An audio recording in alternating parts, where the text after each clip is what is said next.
Hello everyone, welcome to Azmol IAS Academy. Today we are going to discuss the current affairs section of Polity and Governance of the week 2 of December 2025. These are the topic of the week. There are 7 topics. The first topic is related with NCBC. The second topic is related with pension sector in India.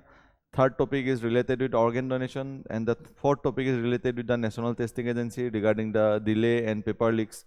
The fifth topic is related with High Court judges removal procedure.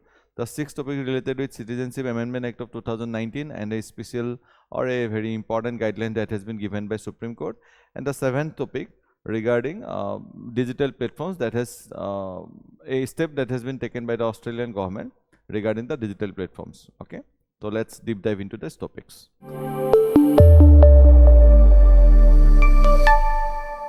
The first topic is NCBC recommends delisting 35 communities from West Bengal Central OBC list. अभी देखिए इसमें क्या हुआ है, जो national commission of backward classes है उसने बोला है कि वेस्ट बंगाल का जो 35 कम्युनिटीज है उनको सेंट्रल ओबीसी लिस्ट से निकालना है because they do not fulfil the criterias that are needed to be included in the OBC list. Okay, इसमें देखिए यही न्यूज़ बोला गया है कि NCBC has advised the union government to exclude 35 communities mostly Muslim. वही एक इशू है कि यहाँ पे एक सेकुलरिज्म का एक इशू आ रहा है, रिलीजियस इशू आ रहा है, लेकिन एनसीबीसी ये बोल रहा है कि on the basis of religion हम लोग ओबीसी नहीं देते हैं. हम लोग ओबीसी कैसे मिलता है कि सोशली इकोनॉमिकली वीकर सेक्शन को ही, मार्जिनलाइज सेक्शन को ही मिलता है, not on the basis of religion मिलता है. तो वो रिकमेंड कर रहा है. अभी तक यूनियन गवर्नमेंट ने डिसीजन लिया नहीं है, लेकिन हम लोग इसी दौरान हम लोग क्या देख लेते हैं, जो एनसीबीसी है उसके बारे में थोड़ा देख लेते हैं. NCBC it is a constitutional body under article 338B. Okay, it grants constitutional status, composition and powers of the duties. It advises the central government on inclusion and exclusion in the central list of the socially and educationally backward classes. Has powers of a civil court for investigation. Okay, these are some static topic. Okay, these are आप इन सब मतलब static topic में आप लोग पढ़ते ही होंगे शायद. इसके साथ एनसीएससी, एनसीबीसी, एनसीएसटी है ना. एनसीएसटी इस बार बहुत न्यूज़ में है. This is very important topic for this year's mains actually, because the demand of the 6 communities from Assam, they are demanding SThood and they need to be included in the ST list. That's why NCST is in the news. तो आप लोग उसके बारे में भी थोड़ा देखिएगा. मैं अगर हो सके तो मैं नेक्स्ट वीक या नेक्स्ट टू नेक्स्ट वीक इसके ऊपर कोई टॉपिक लेने के लिए कोशिश करूँगा. अभी देखिए ओबीसी रिजर्वेशन का स्ट्रक्चर क्या है इंडिया में. जनरली सेंट्रल ओबीसी जो है वहाँ पे क्या है 27% रिजर्वेशन दिया जाता है, और central OBC list union government वो पब्लिश करता है, उसमें सेंट्रल गवर्नमेंट नहीं पब्लिश करता है. देखिए हर स्टेट में भी ओबीसी कोटा है, लेकिन वो स्टेट गवर्नमेंट पब्लिश करता है, वो स्टेट ओबीसी लिस्ट है. लेकिन जो सेंट्रल ओबीसी लिस्ट है वो पब्लिश करता है यूनियन गवर्नमेंट. ठीक है, state OBC list are publish by state governments. Article 16 क्या बोलता है, identification based on the social and educational backwardness, मतलब पॉजिटिव डिस्क्रिमिनेशन यहाँ पे दिखाया जाता है कि नहीं. ये आप लोगों को पता होगा शायद. एफर्मेटिव एक्शन है ना. आर्टिकल 16 ये अलाउ करता है, पॉजिटिव डिस्क्रिमिनेशन अलाउ करता है कि जो सोशली एजुकेशनल बैकवर्ड क्लासेस है उन सबको क्या किया जाए कि पॉजिटिवली डिस्क्रिमिनेट किया जाए. पॉजिटिवली डिस्क्रिमिनेशन मतलब क्या कि स्पेशल बेनिफिट्स उन सबको दिया जाए कि वो सब आगे बढ़ पाए. ठीक है, तो इट्स आप fill the article 16. Supreme court in Indira Sawhney judgement इसने ये बोला था कि मतलब जो टोटल रिजर्वेशन होगा उस रिजर्वेशन को 50% से ऊपर नहीं लाया जा सकता है एक्सेप्ट फॉर स्पेशल केसेस. अभी जैसे EWS आने के बाद टोटल वो 50% से एक्सीड हो चुका है, वो भी एक बहुत बड़ा इशू है. लेकिन हाँ, उसको सुप्रीम कोर्ट ने मतलब क्या दे दिया है, उसका जजमेंट भी दे दिया है in favour of EWS. NCBC recommendation is binding in procedure but the final decision is taken by hood, the union government. ठीक है, तो अभी जो 35 कम्युनिटीज को बोला गया है कि they should not be belong to in the OBC list, वो तो रिकमेंडेशन एनसीबीसी ने दिया है, लेकिन वो फाइनल नहीं है. Final decision will be taken by the union government. अभी देखिए एनसीबीसी का कुछ चैलेंजेस यहाँ पे मैंने दिया है और सजेशंस भी यहाँ पे दिया है टेबल फॉर्म में, आप लोग देख सकते हैं. एक तो क्या है, इन अदर कुछ socio economic data for classification. अगर इसको सोल्व करना है तो सोशियो इकोनॉमिक जो कास्ट सेंसस हुआ था उसका डाटा हम लोग ले सकते हैं, है ना. Variation between state and central OBC list obviously, तो उसके लिए एक यूनिफॉर्म क्राइटेरिया निकालना चाहिए कि कौन यूबीसी है कौन ओबीसी नहीं है. डिलेज इन वेरिफिकेशन, तो रिसर्च यूनिट्स वगैरह बढ़ाना चाहिए, मैन पावर बढ़ाना चाहिए, है ना. उसके बाद पॉलिटिसाइजेशन, क्योंकि देखिए कोटा या reservation is a big political issue in India. अगर कोई पॉलिटिकल पार्टी बोल दे कि ये रिजर्वेशन अभी हम लोग खत्म करने वाले, वो पावर में ही नहीं आएगा, तो इससे it's a very big political issue. तो पॉलिटिसाइजेशन होने की वजह से जिसको इंक्लूड होना था वो सब कभी कभी रुक जाते हैं, और जो इंक्लूड ना होना है वो सब इंक्लूड हो जाते हैं। तो that actually creates a very big dent on the reservation system. जो एक्चुअल मतलब ऑब्जेक्टिव था रिजर्वेशन सिस्टम का, वो डिफीट हो जाता है। तो इसके लिए ऑब्जेक्टिव इंडिकेटर्स होना बहुत ज़रूरी है, यूनिफॉर्म क्राइटेरिया होना बहुत ज़रूरी है, कि ताकि वो पॉलिटिसाइज होने से, मतलब पॉलिटिसाइज तो होगा ही, लेकिन एटलीस्ट वो उसका इफेक्ट जो है वो मिनिमाइज हो जाए। ठीक है, it should be data driven, it should be objective in nature. Limited monitoring welfare outcomes obviously, establish impact assessment and mechanism coordinated with ministries. तो ये सब किया जा सकता है। यहाँ पे एक मैंने मेंस का क्वेश्चन दिया है, you can attempt this question and submit it in the social media platform. Then let's move into the second topic, pension sector in India. अभी देखिए ये टॉपिक इंपॉर्टेंट इसलिए है बिकॉज इन इंडिया जो elderly population है it is being growing. ठीक है, it is around right now 153 million, और वो बाय 2050 अराउंड 347 मिलियन तक पहुंच जाएगा, मतलब around 35 crore people will be elderly population. तो जो एल्डरली लोग हैं, मतलब जो बुजुर्ग लोग हैं, उन लोगों के लिए social security is become very important. And social security, pension is nothing but A what, pension is nothing but A social security, है ना, social security for the elderly people. तो इसलिए इसके वजह से ही मतलब ये न्यूज़ में है। तो पेंशन मतलब क्या क्या व्यवस्था है वो भी हम लोग देखते हैं, क्या क्या स्कीम वगैरह चलता है इंडिया में, वो सब भी हम लोग देखते हैं। ये जो डाटा है, ये सब डाटा आप लोग यूज़ कर सकते हो इन योर मेंस। इसके साथ आप लोग किसको कनेक्ट कर सकते हो, केयर इकोनॉमी को कनेक्ट कर सकते हो, केयर इकोनॉमी, है ना, क्योंकि एल्डरली पॉपुलेशन अगर ज़्यादा है तो केयर इकोनॉमी का भी स्कोप क्या होगा, ज़्यादा होगा। इसको आप टेक्नोलॉजी के साथ, मतलब जीएस पेपर 3 के साथ कनेक्ट कर सकते हो कि जो अभी केयर इकोनॉमी में जो केयर रोबोट्स है, केयर रोबोट्स, उन सब का भी स्कोप मतलब इकोनॉमी में बहुत बढ़ जाता है। ठीक है, तो उसके साथ भी कनेक्ट किया जा सकता है। लेकिन अभी हम लोग इसके ऊपर ही रहते हैं कि मेजर पेंशन स्कीम्स कहाँ पे हैं, क्या क्या है इंडिया में, वो सब हम लोग एक बार देख लेते हैं। एक क्या है देखिए, Indira Gandhi national old pension scheme, ये नॉन कंट्रीब्यूटरी है, मतलब जो पेंशनर है उनको कंट्रीब्यूट कुछ नहीं करना होता है।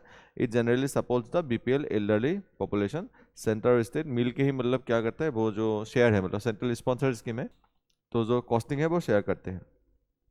National pension scheme, it is a contributory है, आपको पता ही होगा, जो मतलब सरकारी नौकरी करते हैं या प्राइवेट में भी जो करते हैं, एनपीएस सबके लिए ही लागू है। तो नेशनल पेंशन स्कीम आप कंट्रीब्यूट करेंगे, गवर्नमेंट भी कुछ कंट्रीब्यूट करेगा, and depending on the market your pension will be fix. ठीक है, उसके बाद अटल पेंशन योजना, ये कंट्रीब्यूटरी है, लेकिन ये जनरली क्या है, इनफॉर्मल सेक्टर के लिए ज़्यादा टारगेटेड है। ये फिक्स कर देता है कि पेंशन एटलीस्ट 1000 to 5000 आपको मिले। ठीक है, अटल पेंशन योजना। अभी देखते हैं करंट पिक्चर क्या क्या है, मतलब करंट चैलेंजेस क्या क्या है, पिक्चर क्या क्या है। अभी देखिए जो पेंशन लैंडस्केप है वो पूरा फ्रेगमेंटेड है। अभी जो एल्डरली पॉपुलेशन है उन सबका जो जो मतलब एम्प्लॉयमेंट है, उसका 75% एम्प्लॉयमेंट ही किस सेक्टर में है, इनफॉर्मल सेक्टर में है। मतलब अभी जो जो मतलब पॉपुलेशन मतलब एल्डरली होने वाले हैं, मतलब about to cross the age of 60, 75% of them are involve in the informal sector. अगर इनफॉर्मल सेक्टर में है तब तो गवर्नमेंट बेनिफिट्स हम सबको नहीं मिलता है।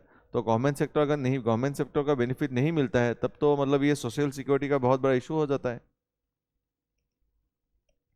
क्योंकि देखिए अगर एक बुजुर्ग को पेंशन नहीं मिलेगा, तब तो वो खुद से मतलब कुछ काम करने के लिए उनका वो एनर्जी भी नहीं रहता है उस समय में, है ना, और मतलब एज भी हो चुका होता है, तो सोशल शॉक वगैरह भी होता है, कल्चरल शॉक वगैरह भी, ये सब होता ही रहता है। तो उन सबको पेंशन मिलना तो बहुत ज़रूरी है कि नहीं, नहीं तो मतलब ये एक बहुत सोशल क्राइसिस बन जाता है। अवेयरनेस गैप क्या क्या है देखते हैं कि 85% are unaware regarding the citizenship citizen acts benefits, 41% are unaware about the NPS. ठीक है, जो एल्डरली पॉपुलेशन है पेंशन के अंदर सिर्फ 24% ही मतलब इंक्लूड होता है। ये लस्सी जो है वो इसके रिपोर्ट है, you can use this things. यहाँ पे एक पॉजिटिव भी है कि जो अटल पेंशन योजना है वो मतलब क्या दिखा रहा है कि अटल पेंशन योजना के बाद 80% एनरोलमेंट बढ़ चुका है। ठीक है, मतलब ये टोटल 80% नहीं है, मतलब परसेंटेज वाइज 80% एनरोलमेंट बढ़ चुका है। ठीक है, इट हैज़ बीन इम्प्रूव्ड। तो ये एक डाटा बेस्ड काइंड अफेयर्स था, आप लोग यूज़ कर सकते हैं दिस डाटास। यहाँ पे एक मैंने क्वेश्चन दिया है, you can pause this video and submit in the comment box. उसके बाद नेक्स्ट हम लोग चलते हैं ऑर्गेन डोनेशन के ऊपर, ठीक है। देखिए इंडिया में organ donation is one of the most important challenge actually, क्योंकि देखिए ऑर्गेन डोनेशन से बहुत लोगों का जीवन सुधारा जा सकता है, बहुत लोगों को बचाया जा सकता है। It may be liver donation और किडनी ट्रांसप्लांटेशन और कॉर्निया ट्रांसप्लांटेशन, कुछ भी हो सकता है, ठीक है। लेकिन यहाँ पे इंडिया में क्या है, the awareness regarding the organ donation is very low.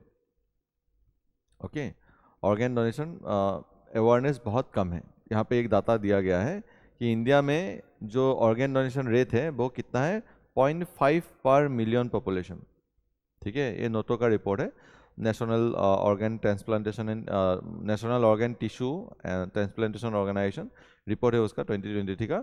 इसके साथ अगर हम लोग ग्लोबल लीडर्स के साथ इसको मतलब कनेक्ट करें तो स्पेन में it is 35 PMP and USA में इट इज़ 26 PMP, मतलब 26 पीपल पर पॉपुलेशन पर मिलियन, ठीक है। तो इंडिया में बहुत कम है, 0.5 मतलब पर मिलियन पॉपुलेशन ही मतलब क्या करता है, ऑर्गन डोनेशन करते हैं। अभी देखिए द एग्जिस्टिंग जो रेगुलेटरी फ्रेमवर्क है, ठीक है, transplantation of the human organs and tissue act होता 1994, amendment provides ethical safeguards but suffers from procedural gaps. Recent debates highlighted the legal ambiguity, bureaucratic delays and weak hospital preparedness continue to obstruct organ donation. तो इस topic के अंदर हम लोग वही सीखेंगे कि ऑर्गन डोनेशन वाला ये इशू तो हम लोगों ने सीख लिया, मतलब कि अवेयरनेस का यहाँ पे इशू है। उसके बाद हम लोग ये भी देखेंगे कि ऑर्गन डोनेशन में अवेयरनेस का इशू तो है, लेकिन मतलब हॉस्पिटलाइजेशन, ठीक है, the infrastructure availability as well as the skill labour availability, उन सब का भी बहुत बड़ा महत्व है because of this low percentage of organ donation. देखिए क्या क्या है वो हम लोग देखते हैं कि लीगल प्रोसीड्यूर बोलता हूँ। Next, complexity in brain stem death certificates. अभी देखिए BSD जो है, brain stem death certificate, organ donation से पहले ये सर्टिफिकेट लेना बहुत ज़रूरी है।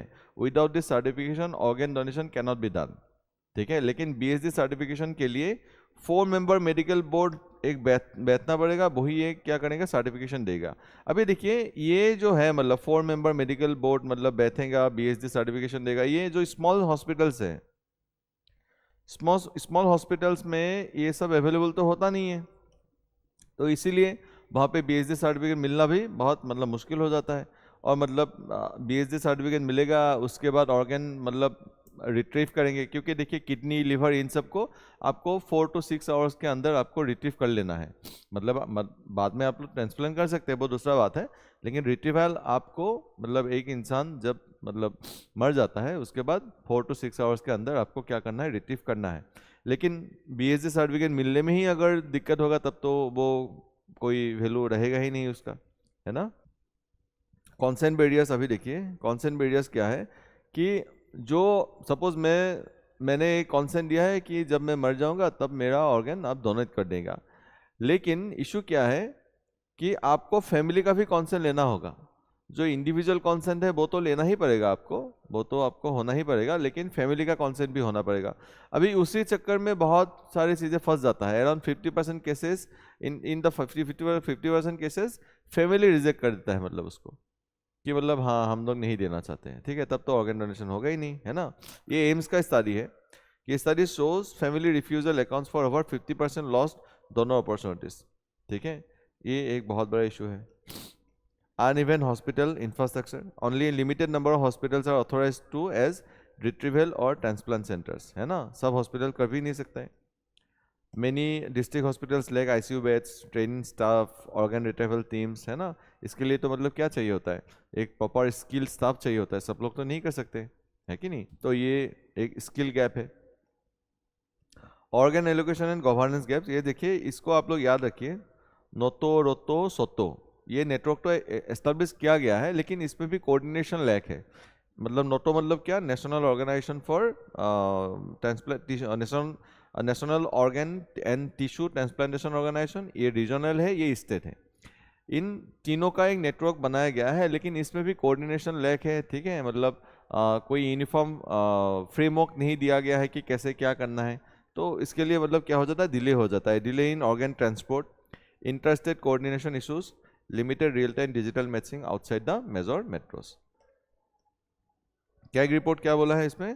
CAG report 2018 noted inconsistencies in data reporting and weak oversight private hospitals. Ethical and legal right strict scrutiny of unrelated living donors intended to prevent trafficking. Police verification and multiple approval layers increase the burden on the poor families. तो ये सब issues है regarding the organ donation. तो इसके साथ way forward आप लोग कैसे कर सकते हैं कि जो ब्रेन डेथ प्रोसीड्यूर्स है ये काट देना. अभी देखिए यहाँ पे वे फॉरवर्ड क्या दिया गया है, streamline the brain death procedures.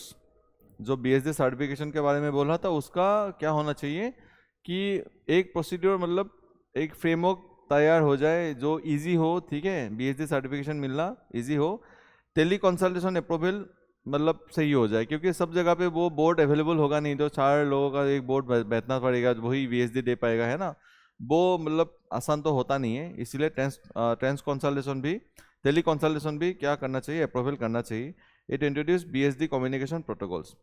Strengthen hospital preparedness. Hospital preparedness मतलब स्किल डेवलपमेंट करने के लिए, इंफ्रास्ट्रक्चर डेवलपमेंट करने के लिए जरूरी है बहुत. Improve governance and transparency. Develop a national real time transplant grid for organ allocation. Public engagement and ethical clarity.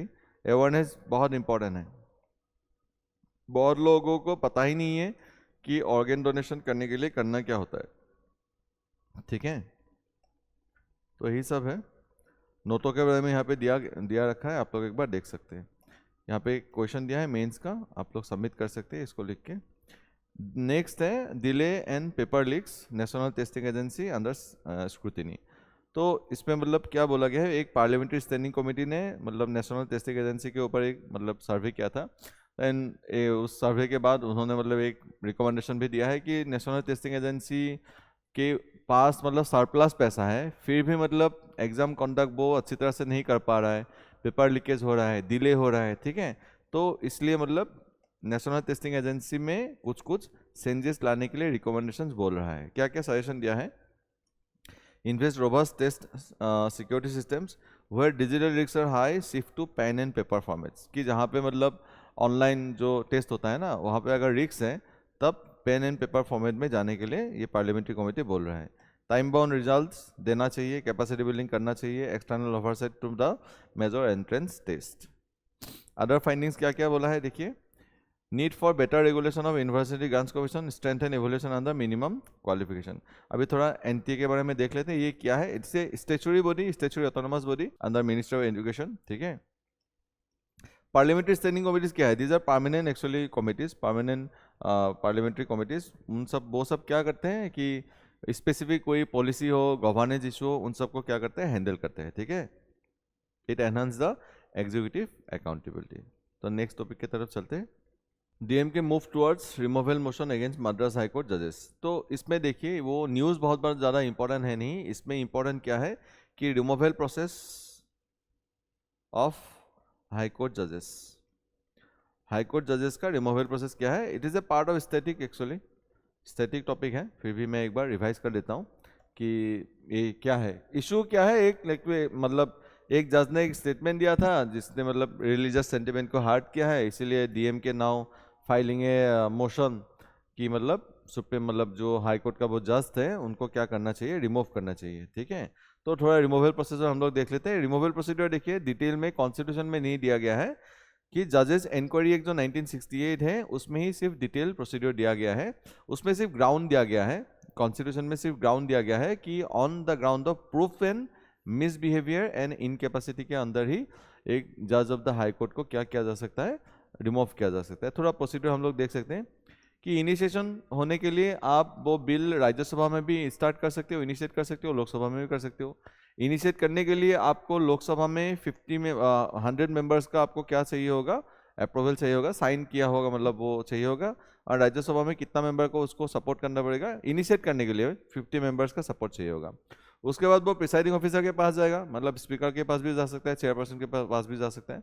वो एडमिट भी कर सकता है, वो रिजेक्ट भी कर सकता है. अगर एडमिट हो गया तब एक इंक्वायरी कमेटी बैठाया जाएगा, एक 3 मेंबर कमेटी. उसमें एक सुप्रीम कोर्ट जज रह सकता है या CGI रह सकता है, या CGI किसी को नॉमिनेट कर सकता है.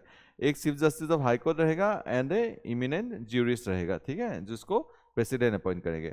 ये 3 मेंबर का कमेटी बैठेगा, वो देखेगा कि मतलब जो जज के अगेंस्ट जो एलोकेशन वगैरह है, मतलब जो जो एलिगेशंस है वो सब सही है कि गलत है। अगर वो बोल दे वो मतलब कि हाँ ये एलिगेशंस वगैरह है, इनको रिमूव किया जा सकता है, तब वो पार्लियामेंट में फिर से आएगा। पार्लियामेंट में दोनों हाउसेस में उसको क्या चाहिए, स्पेशल मेजोरिटी चाहिए। ठीक है, मतलब लोकसभा में भी स्पेशल मेजोरिटी चाहिए होगा, राज्यसभा में भी स्पेशल मेजोरिटी चाहिए होगा, तब वो मोशन पास हो जाएगा। उसके बाद प्रेसिडेंट के पास जाएगा, प्रेसिडेंट ने अगर अप्रूवल दे दिया देन क्या होगा, उस मतलब जो जज है उनको हटाया जा सकता है। ये देखिए सेम प्रोसीड्यूर है सुप्रीम कोर्ट जज का रिमूवल के लिए। ठीक है, हाई कोर्ट जज एंड सुप्रीम कोर्ट जजेस का रिमूवल प्रोसीड्यूर सेम ही है ऑलमोस्ट। अभी देखिए एक यहाँ पे लिमिटेशन है, ये this is a very important tool for separation of power. Article 121 actually bars the parliament from discussing the conduct of high court और सुप्रीम कोर्ट जजेस accept during their removal proceedings. ठीक है, वैसे ही पार्लियामेंट में जो MP या MLA मतलब legislative assembly में भी जो बोलते हैं वो कॉन्डक्ट को भी क्या नहीं कर सकते, कोई भी मतलब जुडिशरी में क्वेश्चन नहीं किया जा सकता है, वो उसको क्या बोलते हैं, पार्लियामेंट्री प्रिविलेज बोलते हैं। ठीक है, तो ये न्यूज़ था इम्पोर्टेंट। उसके बाद नेक्स्ट एक न्यूज़ है Indian citizenship for prosecuted minorities. देखिए जो का मतलब सिटीजनशिप अमेंडमेंट एक्ट 2019 है, उसमें मतलब क्या बोला गया था कि जो रिलीजियसली प्रोसिक्यूटेड कम्युनिटीज़ है, specially from Hindus, Buddhist, Sikh, Parsis, Christians हैं, ठीक है, जो नेबरिंग कंट्रीज है बांग्लादेश, अफगानिस्तान, पाकिस्तान, उन सब से अगर जो रिलीजियसली प्रोसिक्यूटेड कम्युनिटीज़ है वो सब अगर आए अप्लाई करें, ठीक है, तो उन सबको सिटीजनशिप मिल सकता है। लेकिन सुप्रीम कोर्ट ने अभी ये बोला है कि आपने सिटीजनशिप के लिए अप्लाई किया है अंदर सिटीजनशिप अमेंडमेंट एक्ट 2019 के अंदर, इसका मीनिंग ये नहीं कि आपको सिटीजनशिप मिल जाएगा। आपने अप्लाई किया है, उसके बाद गवर्नमेंट वेरीफाई करेगा आपको कि आप सही से रिलीजियसली प्रोसिक्यूटेड हुए हैं कि नहीं, and other terms and conditions will be check, because national security का यहाँ पे इशू आ जाता है। ठीक है, उसके बाद ही आपको सिटीजनशिप मिलेगा, उसके बाद ही आपको सिटीजनशिप का जो मतलब राइट्स वगैरह है कि राइट टू वोट, ये सब आपको मिल पाएगा। वही ये न्यूज़ है, सुप्रीम कोर्ट ने वही गाइडलाइंस दिया है। ठीक है, कि मतलब नेशनल सिक्योरिटी को मद्देनजर रखते हुए कि किसी ने अप्लाई कर दिया तो मतलब सिटीजनशिप मिल जाएगा, ये नहीं, उसके बाद वेरिफिकेशन होगा, गवर्नमेंट विल वेरीफाई इट कि आप एक्चुअली सही में रिलीजियसली प्रोसिक्यूटेड हुए हैं कि नहीं हुए, and other terms and conditions will be check by the union government, after that your citizenship will be given by the government. वही एक न्यूज़ था। ठीक है, यहाँ पे मैंने एक MCQ दिया है, you can pause this video and attempt this question. ये लास्ट टॉपिक है, Australia social media ban under 16 users. अभी देखिए this is a very good step that is taken by the Australian government. इसमें क्या हुआ है कि जो सोशल मीडिया प्लेटफॉर्म्स हैं उन सबको अंडर 16 जो बच्चे हैं उन सब के लिए बैन कर दिया गया है। ठीक है, ये फर्स्ट नेशन है। ये देखिए Australia has introduced world's first nation wide ban on social media platforms for children below 16, reflecting global concerns about mental health and safety risk and unregulated digital exposure. तो देखिए इसका बैन का rationally क्या है, मतलब जस्टिफिकेशन क्या दिया है ऑस्ट्रेलियन गवर्नमेंट ने, या मतलब आर्गुमेंट्स क्या दिया है। ठीक है, the major platforms must block under 16 users using age interference tools facing while they face fines up to $49 49.5 million. अभी देखिए जस्टिफिकेशन ये दिया गया है, जो साइबर बुलिंग वगैरह होता है, डिजिटल अरेस्ट वगैरह होता है, ठीक है, एंजाइटी, इंसोमिनिया, बॉडी डिस्फॉर्मिया, ये सब डिजीज आता है because of the excessive social media exposure, excessive screen time. इन सबको अर्ली एज में रुकाना बहुत इंपॉर्टेंट है, because the child under age of 16 they do not know how to use the mobile phones, how to use the social medias in a very responsible manner. तो इसीलिए वही justification दिया गया है कि उनको मतलब रेस्ट्रिक्ट किया जाए, और सोशल मीडिया प्लेटफॉर्म्स को रेस्ट्रिक्ट करना है उस बच्चों को, मतलब वो सोशल मीडिया प्लेटफॉर्म यूज़ करने के लिए by using age interference tools. ठीक है, अगर नहीं करेंगे तब उन सबको फाइन देना पड़ेगा अराउंड 50 मिलियन ऑस्ट्रेलियन डॉलर का। ठीक है, वही न्यूज़ है। अभी हम लोग क्या सीख सकते हैं इन सब से? NCERT and UNICEF studies have show high screen addiction, cyber bullying and declining adolescent mental health in India. तो एक ये मेंटल हेल्थ का एक क्या बन चुका है, एक कारण बन चुका है। It become a reason for mental health issues, excessive screen time. ठीक है, उसके बाद इंडिया में explore age appropriate decision codes, verifiable age gating and stricter enforcement under the digital personal data protection act of 2023। Any future Indian framework must balance child safety, digital inclusion, constitutional rights under article 19 and 21।